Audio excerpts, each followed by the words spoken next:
Today I have for you a 1960s Smith Corona Electra 120. We have painted this one into a really pretty lime green color. This is not original to this particular model by Smith Corona. The Electra 120s are, in my opinion, probably something that everybody who wants a typewriter should have. It's a great everyday typewriter, even if you're a writer and you love the feel of some of the older manuals. It's always good to have an electric everyday typewriter on hand, and these Smith Coronas are my favorite. So let's take a look at this one. Now, this one has some different symbols on it, and I have not seen them before. So I'm not exactly sure what exactly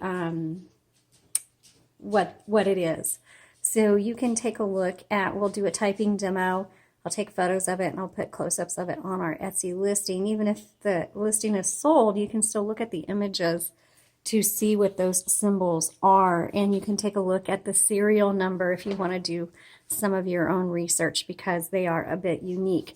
All right, before we get to the typing demo, I'll quickly just show you around.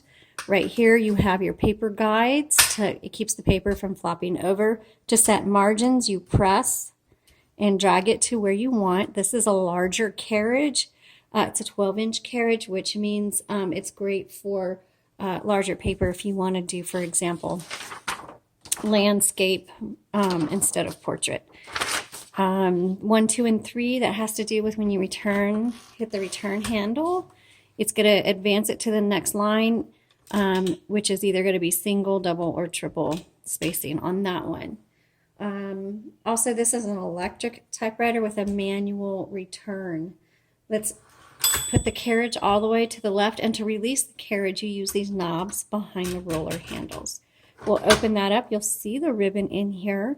It does take a universal ribbon. They're very easy to just pull out and press back in. We do have a video on our YouTube channel that shows you how to do that. Just pay attention to how it is threaded, and then keep black on the top, red on the bottom. To reverse the direction of your ribbon, you use this little lever right here. Sometimes they auto reverse, other times they don't. But if the typewriter locks up, check your ribbon first before you do anything. Try reversing the direction, and 9 times out of 10 that will alleviate any issues you are having with your typewriter. Okay, let's go ahead, and down here, let me just show you real quick. You have your half space. Copy set, that determines how hard these bars right here are going to strike your paper. This is your backspace. You have a margin release, so that when you get to your margin, the typewriter's going to stop. This releases that. And then this is your power, your color selector. And then tab, press this to tab, and then you set in your clear tabs right here. Okay, let's go ahead and turn this on.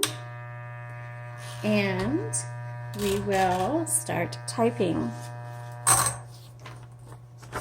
So this typewriter, you have to, on some of the electrics, you can hear the motor. The motor's going to be on the left side. So when you turn it on, I like to give it about 10 seconds to make sure that motor is going really good.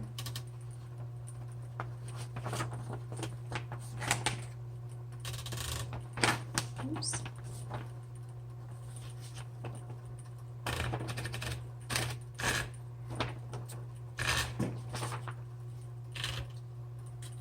Got something catching it. There we go. Something was in there catching it. I just moved that paper guide. There we go. That's in pretty straight. Okay, let's go ahead and type on this. This is the 1960s.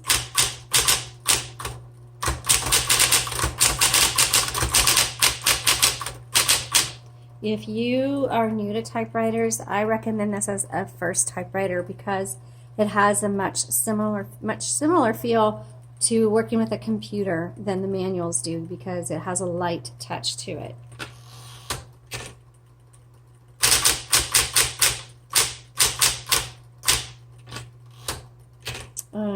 Let's do a shift lock and check out the top numbers. Okay.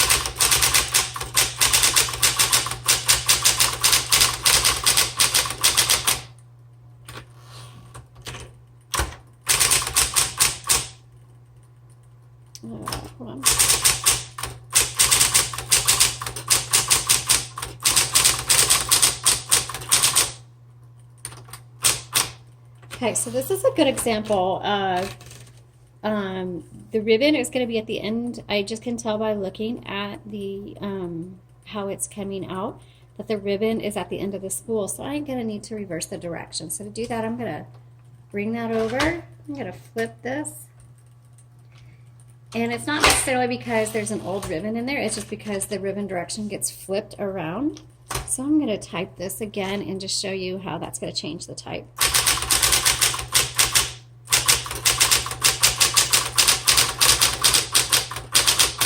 Okay, so you can see clearly the difference.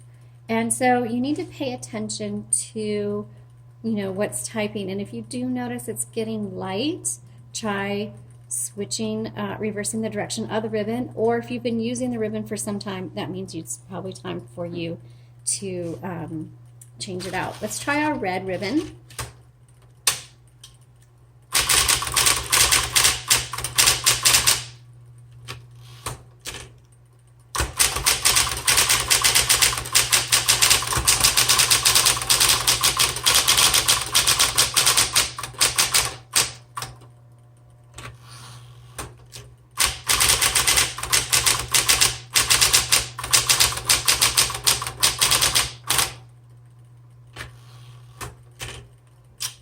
Okay, there's 3 keys on this that auto repeat. So we have the dash, we have the period, and we have the X.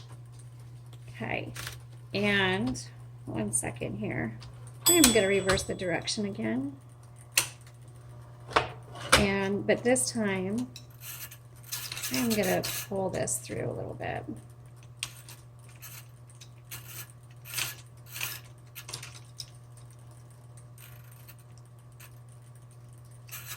This is good. I don't mind you guys watching this because this is going to happen to you, so you need to know what it's doing. It was showing, so what's happening is somehow this isn't turning, and I think it's because it wasn't catching. So there's a little, in addition to the knob here, there's this little tab down here, and that's what turns your ribbon, and you have to make sure that if you see there's these holes, you have to make sure those holes, one of those holes catches on that tab, because that is what turns the spool.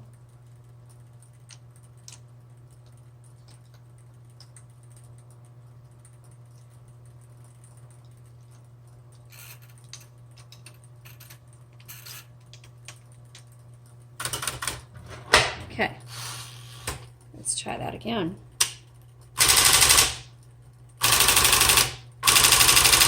There we go. Okay, so you just got to make sure that that was turning the spool, which it wasn't. So, and you can see, again, auto repeat is your dash, your period, your X. Please notice the different symbols on this. Let me put the lock shift on again. So you're not going to have the exclamation point, the @ sign, the number sign. All of that is missing. Instead, it's the subscript of the numbers, and then it looks like the temperature symbol. And I'm not sure why that is. I don't know what this typewriter obviously had a very specific purpose, and I do not know enough about it to know what that purpose would be. But just so you know that that separates this typewriter from others, just know that this does not have the regular symbols, that instead it has subscript numbers. Okay? Thanks so much for watching. You all have a great day. Check out all the details by using the link in the description below.